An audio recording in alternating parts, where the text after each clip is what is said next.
Racun hati ada 4. Kita buka halaman 34. Racun hati itu ada 4. Apa yang disebut dengan racun hati?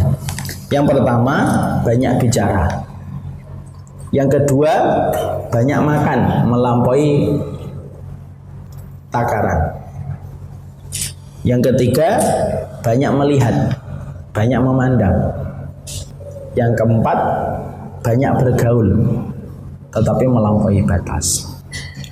Sebelum kemudian kita membahas tentang 4 racun itu, jadi 4 racun pada hati itu kata Imam Ibnu Qayyim ada 4. Banyak bicara, banyak makan, banyak memandang, kemudian banyak bergaul. Sebenarnya 4-empatnya itu mubah atau tidak mubah? Boleh atau tidak boleh? Boleh. Bicara itu boleh, memandang itu boleh, bergaul itu boleh, makan itu boleh. Artinya hukum asal dari 4 perkara ini adalah boleh. Kapan dia bisa menjadi racun? Ketika berlebihan. Karena apapun yang berlebihan itu berpotensi menjadi sebab kerusakan. Kapan 4 perkara ini menjadi racun? Ketika berlebihan. Banyak bicara melampaui kebutuhan, itu menyebabkan racun. Apapun yang melampaui batas itu sifatnya pasti menjadi racun. Tubuh kita ada imunnya, tapi kalau imunnya kelebihan, maka dia menjadi racun bagi tubuh kita. Makanya saya punya seorang teman ustadz, beliau luar biasa, orangnya baik, solih. Dia sering minum herbal, Bu, tapi tidak pakai takaran. Apa yang terjadi?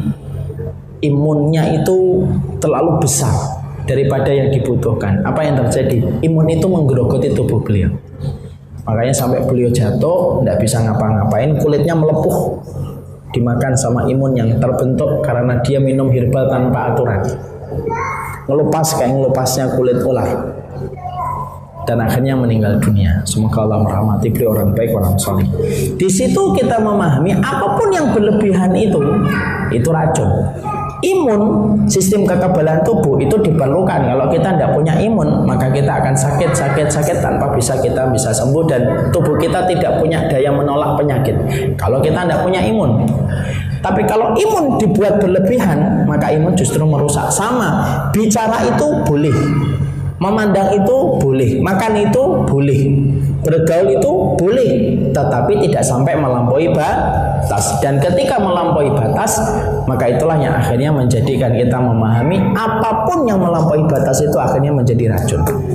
Dan itu ada 4, yaitu yang bagaimana yang kita terangkan. Sekarang mari kita buka. Kita bicara yang pertama. Banyak bicara itu termasuk salah satu racunnya hati. Ini pas saya ngomongnya ini di depan para umahat yang memang fitrahnya dan ujiannya memang banyak bicara. Tapi memang kita harus paham. Sebelum saya bicara yang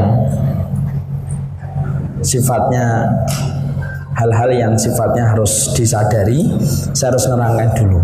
Kenapa sih perempuan itu diberikan fitrah untuk banyak bicara, Ustaz? Kala para ulama adalah karena fitrahnya perempuan itu dibuat banyak bicara oleh Allah, karena dia dalam posisi mengajari anaknya ketika anaknya lahir dari rahimnya. Makanya perempuan itu perbendaraan katanya itu jauh lebih banyak daripada perbendaraan kata seorang laki-laki. Suami itu, Bu, walaupun di luar rumah banyak bicara, kalau sudah pulang ke rumah masih kalah dengan bicaranya seorang istri. Karena kita harus paham hikmahnya apa sih wanita itu dibuat oleh Allah banyak bicara dan banyak kosakata dan kata-kata yang dia ucapkan, karena anaknya dia nanti pertama kali yang akan mendidik dia itu adalah ibunya. Coba kalau anak kita yang mendidik pertama kali adalah bapaknya, padahal bapaknya jarang ngomong, bisa jadi anak kita tidak bisa ngomong, delay nanti bicaranya. Kalau istri kita sudah ngomong, Masya Allah ya, luar biasa, apa aja diomong. Kadang-kadang ngomong, Masya Allah, bayi selucu ini anaknya siapa? Lu malah lupa dia sama bayinya sendiri. Saya tuh kadang-kadang kalau melihat istri saya lagi ngomong si kecil itu, banyak sekali perbendaraan kata-kata yang bisa dia lakukan dengan bermain-main sama Basam. Padahal kalau saya itu walaupun banyak ngomong, kalau sudah gendong Basam tuh bingung ngomong apa ya. Nah, banyaklah bersyukur sama Allah. Nah, tidak bisa. Dia nggak paham. Tapi kalau istri saya kalau udah ngomong sama Basam itu Basam bisa senyum. Kalau saya tidak setiap hari dia bisa senyum. Karena perbendaraannya beda. Disitulah kita paham hikmahnya. Perempuan itu dijadikan banyak bicara. Maka sesungguhnya karena dialah yang akan mengajari setiap kata yang keluar dari lesan anaknya. Jadi nanti kalau ibu-ibu diprotes sama suaminya, kamu tuh cerewet banget. Lu anakmu tuh bisa bicara itu ya aku yang ngajarin. Gitu. Nah itulah hikmahnya. Sekarang mari kita buka bicara. Maka sesungguhnya pembicaraan itu kita harus mengerti bicara itu adalah termasuk kategori yang sering dibahas di dalam syariat. Karena pembicaraan itu adalah sesuatu yang sifatnya lisan yang menjadi organ untuk kita bicara, termasuk salah satu organ yang diturunkan malaikat khusus untuk mengawasinya. Ibu paham? Allah menyampaikan dalam surat Qaf, ma yalfidu min qaulin illa ladaihi raqibun atid. Tidak ada satupun ucapan manusia kecuali disaksikan oleh raqib dan atid. Yang menarik, Allah menyebutkan bukan tangan dan bukan kaki, tapi Allah yang menarik, Allah menyebutkan kata lisan yang berkata-kata selalu disaksikan oleh raqib dan atid. Kenapa Allah sebutkan yang disaksikan raqib dan atid itu lisan? Karena lisan itu yang paling dominan yang bisa menyebabkan orang masuk surga adalah urusan lisan. Sebagaimana yang paling dominan menyebabkan orang itu masuk neraka itu juga karena urusan lisan.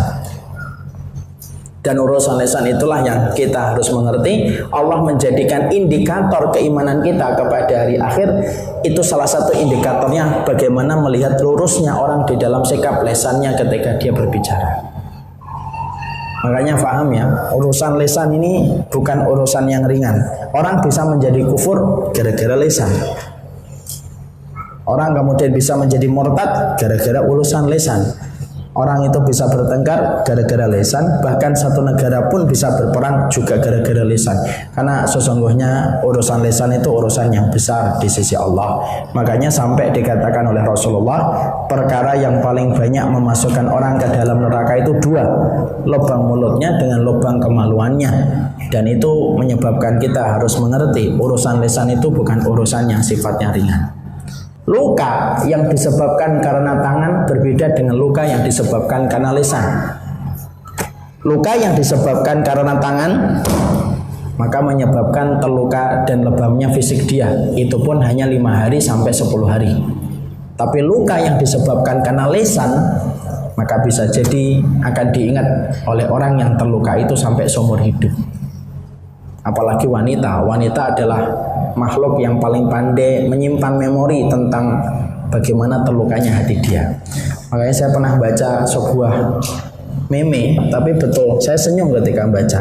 Perempuan itu sering lupa di mana dia menaruh tali rambutnya. Tapi seorang wanita itu tidak akan lupa kalimat yang kamu ucapkan 10 tahun yang lalu, kapan ngomongnya, jam berapa dia ngomong, itu tidak akan lupa. Itulah bahasa lisan. Anak tidak nyindir ibu-ibu. Tapi memang gitu kan, wanita itu kalau naruh kuncir rambutnya lupa dia. Tapi kata-kata suaminya sudah 20 tahun itu diingat-ingat. Kamu 20 tahun dulu ngomong kayak gini, itu masih dia ingat. Itulah bagaimana pengaruhnya lisan yang buruk. Makanya sampai kemudian kita mendapati salah satu kisah nyata. Ibu tahu yang namanya Mahmud Toha Hussein. Itu salah satu tokoh liberal yang ada di Mesir. Tapi dia bisa menjadi liberal itu disebabkan karena kata-kata yang ada kaitannya. Ada kaitannya dengan kata-kata. Bagaimana dia bisa menjadi liberal? Dia tokoh liberal yang terkenal di Mesir. Dialah yang mengatakan dalam teori dalam buku-buku yang dia tulis, jilbab itu tidak wajib, menyuruh wanita untuk emansipasi, meninggalkan Quran dan lain sebagainya. Dia salah satu tokoh liberal di Mesir. Ternyata dia itu buta, dan ketika kecil itu sebenarnya dia adalah orang yang nampak jiwa-jiwa kesolehannya. Dia hafal Quran walaupun dia buta. Sudah menghafalkan banyak ayat suci Al-Quran. Dia ngikutin banyak perlombaan-perlombaan. Toha Hussein ini banyak ngikutin perlombaan. Sampai pada satu waktu ketika ada perlombaan, maka dia dipanggil oleh salah satu syekh dari Al-Azhar. Syekh Al-Azhar ini memanggil dia dengan panggilan yang menyakitkan dan menyakiti perasaannya. Dipanggil, ya bunayya ya faqidal basar, anak yang buta matanya, ayo maju. Sebenarnya syekh ini tidak bermaksud melukai. Dia memang memanggil sebagaimana kondisinya. Ternyata panggilan itu melukai hatinya. Ketika dia dipanggil sebagai orang yang buta matanya oleh seorang juri. Semenjak pulang dari kejuaraan itu, maka dia tidak mau lagi mengikuti perlombaan. Dan dia sudah mulai benci sesuatu yang ada kaitannya dengan Al-Azhar. Sampai menjadi-jadi, sampai mengkristal. Klimaksnya dia belajar ke luar negeri, kalau tidak salah di Perancis. Pulang-pulang dia bermusuhan hebat dengan Al-Azhar dan termasuk salah satu tokoh liberal. Dan ternyata disebabkan ucapan lisan yang pernah dia dengarkan ketika di waktu kecil. Ibu-ibu pernah nggak ngelewatin masa kecil ada orang ngomongin kita sampai sekarang tidak pernah lupa kata-kata itu. Saking kuatnya racun yang terletak pada kata-kata kalau sudah diucapkan ketika menyakiti hati manusia. Saya tuh contoh saya punya kakak kelas tetangga saya di Kudus. Itu pernah ketika saya masih SD, mungkin masih kelas 3 SD kali. Dia sudah kelas 6 SD. Itu manggil saya dengan kata-kata yang menurut saya menyakitkan. Saya tuh, "Hei, anaknya Faruk, sini." Biasanya kan anak SD suka memanggil nama orang tua. Karena saya memang dari keluarga yang sangat ditekankan untuk menghormati setiap orang yang tua. Saya tuh panggilan itu mengagetkan saya.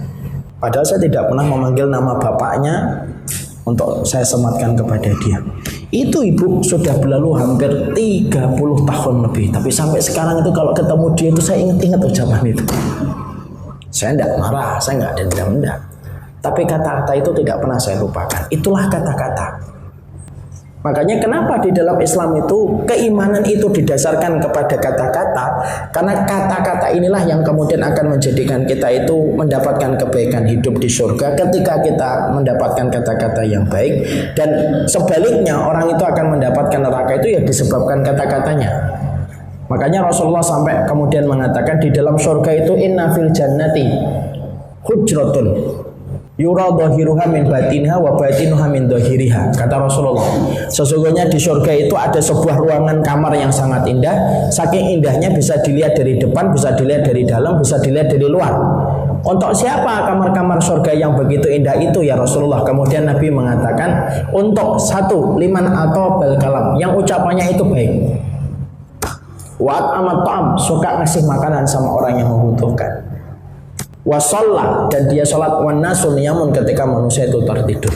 Dan Nabi menyebutkan untuk siapa kamar-kamar indah di surga itu, yang pertama kali disebutkan oleh Nabi liman atau bal kalam, bagi siapapun yang mereka itu lembut perkataannya. Makanya ngomong yang baik itu di dalam Islam itu termasuk kalimat sodakoh. Al kalimatut thayyibatu sodakoton. Kalimat yang baik yang kamu tujukan kepada saudaramu itu sodakoh. Jadi iman itu bisa kelihatan lewat lisan. Iman itu bisa diukur dengan lisannya. Dan orang yang paling baik terhadap lisannya, orang yang paling baik menguasai lisannya itu siapa? Rasul yang paling baik menguasai lisannya. Karena sesungguhnya inilah yang menyebabkan seseorang itu dimasukkan surga dan dimasukkan neraka itu ya karena lisannya. Makanya sampai ngomong yang baik pun termasuk dibagikan menjadi sedekah. Ibu misalkan WA sama temannya, ditanya, "Bu, gimana kabarnya?" "Ya Ibu, yang baik, yang soleh, yang semoga Allah rahmati." Misal, panjang memang. Tapi kalau kita niatkan kita ngomong yang baik, maka itu menjadi sedekah. Dan orang itu orang yang terbiasa baik itu akan ketemu dengan sesuatu yang baik. Orang yang ngomongnya buruk, ya ketemunya sama orang yang akan buruk ngomongnya. Itu sebuah kaidah itu. Orang yang sering membuang muka, ketemunya orang yang sering nyari muka. Itu sudah ketemu. Orang ngomong yang baik itu ketemunya juga orang yang ngomongnya baik. Makanya kalau ada orang kok tiba-tiba dijauhkan dari ibu, nah kita husnudzon sama Allah itu apa? Oh mungkin frekuensi kita omongannya memang nggak ketemu. Dia cocok sama orang yang suka menghujat, kita nggak cocok sama orang yang menghujat, nggak, frekuensi nggak ketemu. Dan lisan itu tanda kebaikan. Makanya orang kalau semakin paham agama, semakin sedikit bicara apalagi dalam persoalan-persoalan yang gede. Ada orang ustadz belajarnya di mana kita tidak ngerti, kitab apa saja yang sudah dikaji, apa saja belum kita tes dan belum kemudian dimengerti oleh halayak umum, dia ngomong perkara besar dengan kata-kata yang menyakitkan dan menghujat. Itu tanda barometer imannya itu sebenarnya tidak ada. Karena kita tidak pernah temukan ulama salaf itu bicara kayak gitu. Apalagi ketika ngomong sudah masalah darah dan masalah kehormatan orang, itu tidak mungkin dia akan bicara buruk. Orang yang semacam itu ketemunya dengan yang buruk. Orang yang gampang menghujat, dia ketemunya gampang menghujat. Kalau kita ngomong yang baik, feedbacknya pun akan ketemu sama yang baik. Dan urusan lisan, ini urusan besar ini. Apalagi ketika lisan ini sudah berkata-kata tentang seseorang. Apalagi ketika lisan ini sudah memvonis orang. Itu tidak perkara ringan itu. Apalagi sudah menyesatkan, sudah mengatakan misalkan bangke. Nah itu hati-hati itu. Kamu sudah vonis dengan vonis terperinci dan itu besar di sisi Allah kalau sudah memvonis dengan vonis-vonis yang berat itu. Saya cuma mengingatkan ibu ya, saya agak keluar sebentar dari buku. Salah satu di antara yang kita khawatirkan terjangkiti penyakit di dalam proses kita mencari ilmu itu adalah ketika kita memiliki sifat khawarij. Dan ibu harus paham sifat khawarij itu apa supaya tidak ikut-ikutan ngomong tanpa memahami sifat khawarij itu apa. Karena sifat khawarij itu bukan hanya yang mengkritik negara, bukan hanya yang kemudian menghujat.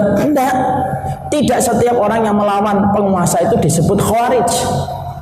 Contohnya siapa? Muawiyah melawan Ali. Apakah Muawiyah disebut sebagai khawarij oleh Ali bin Abi Thalib? Tidak. Ali tidak pernah nyebut Muawiyah itu khawarij, walaupun Muawiyah itu mengangkat senjata kepada Ali. Karena karakteristik khawarij tidak terletak di situ. Ini sudah saya sampaikan ini di Baitul Salam, tapi saya ulang lagi supaya kita paham, ngerti betul. Orang itu kapan disebut khawarij, Ustaz? Setidaknya ada 4 yang ibu akan perhatikan orang itu khawarij. Yang pertama, dia akan gampang mengkafirkan dan gampang menyesatkan. Hanya dengan dalil-dalil secara umum, tetapi untuk menghakimi dan menghukumi orang yang terperinci. Kalau ada orang dikit-dikit kafir, dikit-dikit sesat, sama itu. Berarti orang itu hati-hati, terjangkiti dengan salah satu benih khawarij itu gampang mengkafirkan dan gampang menyesatkan. Mana dalilnya Ustaz orang yang khawarij itu gampang mengkafirkan dan gampang menyesatkan? Yaitu adalah ketika kita mendapati Dzul Khuwaisirah mendapati Rasulullah itu membagikan ghanimah. Dzul Khuwaisirah berkata, "Inna hadhihi laqismah ma'adala fiha wa la yubtagha bihi wajhullah." Ini pembagian ghanimah yang tidak adil dan tidak diniatkan karena Allah. Sudah ngomong duluan tuh. Orang Khawarij itu sudah berani untuk ngomong tentang urusan besar tanpa memakai kaidah ketika bicara tentang urusan yang besar. Maaf ya Bu, kalau kita punya teman dikit-dikit sesat. Semua sesat. Yang tidak sesat, saya tidak sesat. Insya Allah saya tidak sesat. Insya Allah saya adalah yang mengikuti Rasul. Kalau yang lain, waduh, tidak jelas semuanya mereka itu hidupnya. Kasihan banget ya mereka itu tidak jelas hidupnya. Itu gitu. Hati-hati itu, berarti sudah mulai ada tumbuh penyakit khawarij. Yang kedua, orang khawarij itu apa? Suka memerangi kaum muslimin tetapi membiarkan orang musyrik. Orang kafir tidak pernah dibahas sama mereka, tapi orang muslim itu, wah dibahas mereka, apalagi kalau salah. Oh salah itu senang sekali mereka mendapatkan itu untuk dihujat dan dilecehkan. Yang ketiga, mereka rajin beribadah, artinya khusyuk taat kepada Allah. Penampilan mereka itu tidak sama dengan penampilan kita. Makanya kata Rasulullah, kalau kamu ingin menandingi puasa mereka, tidak bisa. Puasanya kamu tidak bisa tandingi. Kalau kamu ingin menandingi salat mereka, tidak bisa kamu tandingi salat mereka. Kalau kamu ingin nandingi kemudian Qurannya mereka, tidak bisa. Orang Khawarij itu mempesona dalam ibadah. Makanya kalau ada orang dituduh Khawarij itu tidak pernah tahajud, nah itu salah alamat. Saya Khawarij katanya Ustaz. Tahajud sering enggak? Jarang Ustaz. Bukan Khawarij antum. Antum selemah-lemahnya iman, nah itu yang paling benar. Orangnya khusyuk ibadah, penampilannya luar biasa. Dan yang keempat rata-rata anak muda. Itu orang Khawarij. Saya tidak mengatakan bahwasanya yang salah nanti kita diam, enggak, yang sesat tetap sesat, kita katakan sesat. Tapi bukan berarti kita gampang menyesatkan. Yang ingin saya sampaikan, salah satu ciri khasnya orang Khawarij itu apa? Berani bicara. Berani menghukumi sesuatu yang besar tanpa kemudian dia itu melihat kapasitas dirinya sebelum bicara itu. Itulah salah satu racun hati. Dan itulah yang kita khawatirkan ketika kemudian kita mendapati lisan kita. Hati-hati sama lisan. Karena termasuk yang kemudian termasuk perbuatan besar itu bukan hanya menyakiti dengan lisanmu, tetapi kamu sampai menghakimi dia dan memvonis dia dalam perkara yang besar yang kamu tidak kuasai kapasitas ketika kamu memvonis dia. Hati-hati, itu sudah termasuk dalam kategori yang berat di sisi Allah. Dan itu yang kita harus paham. Makanya urusan lisan itu urusan berat. Ibu kalau tidak paham, tidak ngerti, diem, udahlah diem aja. Lebih baik ibu bicara resepnya nasi biryani itu gimana, itu lebih baik itu. Daripada kita bicara tentang sesuatu ketika sudah keluar dari lisan kita akhirnya jadi racun itu. Kenapa? Kita sudah bicara dalam perkara yang gede di sisi Allah padahal kita tidak menguasai itu. Dan ini perkara yang berat. Makanya perkataan itu termasuk racun hati kalau sudah berlebihan. Makanya pembicaraan itu adalah pembicaraan yang sifatnya semua sesuai dengan porsinya. Nah, kalau bicara tidak boleh berlebihan. Ada orang WA 24 jam WA aja, itu racun jadi hatinya. Dan akhirnya pembicaraan itu merusak dari apa yang dia sampaikan. Ucapan yang baik itu maka sesungguhnya itu akan menjadi kebaikan. Dan kita paham nggak? Kalau kita, kenapa kita disuruh untuk mengucapkan yang baik? Karena para malaikat itu mengaminkan apapun yang kita ucapkan. Berkatalah yang baik. Kalau tidak maka itu akan menjadi racun bagi hati kita. Makanya racun hati itu banyak bicara dalam porsi-porsi yang tidak diperlukan dan tidak ada kegunaannya. Lebih baik diam. Kalau saya bicara dalam hal yang diperlukan ngobrol, boleh tidak apa-apa. Tapi kalau sudah melampaui batas, maka diam itu lebih baik. Makanya indikator keimanan itu terletak pada mampunya orang untuk diam pada saat yang dibutuhkan. Bicaralah pada saat yang dibutuhkan, diamlah pada saat yang dibutuhkan. Maka itu tanda fahamnya seseorang di dalam kehidupan agamanya. Itu yang kita pahami. Jadi pertama itu adalah banyak bicara terhadap sesuatu yang sifatnya tidak sesuai dengan kebaikan dan manfaat pada kehidupan kita. Makanya sampai dikatakan oleh Rasulullah, inna rajula la yatakallamu bil kalimah ma yatabayyanu fiha yazilu biha fin nari ab'adu ma bainal masyriq wal maghrib. Ada seseorang itu yang bicara dengan satu kata yang dia anggap ringan, tapi dengan ucapan itu dia dimasukkan ke dalam neraka sejauh 70 tahun perjalanan atau sejauh antara timur dan barat gara-gara satu ucapan. Makanya Rasulullah mengatakan, hati-hati kalau bicara. Ada seorang hamba itu dimasukkan oleh Allah ke dalam neraka, dibenamkan sampai 70 tahun. Itu gara-gara satu ucapan yang dia pandang, alah ringan ucapan ini. Tapi ucapan itu ternyata bisa menyebabkan dia dimurkai oleh Allah. Hati-hati bicara, bercanda, sudah bicara tentang agama, jangan bercanda masalah agama. Misalkan apa? Takbir diplesetin, cekbir. Haram. Haram. Bercanda itu ada tempatnya. Bercanda dalam Islam boleh atau tidak boleh? Boleh, tapi tidak boleh melampaui batas. Kita di bandara saja nggak boleh bercanda kok dalam perkara-perkara yang sensitif. Itu di bandara. Jangan bicara bom kalau di Soekarno-Hatta. Insya Allah kalau ibu ngomong bom di Soekarno-Hatta, insya Allah saya akan ketemu ibu di jeruji besi.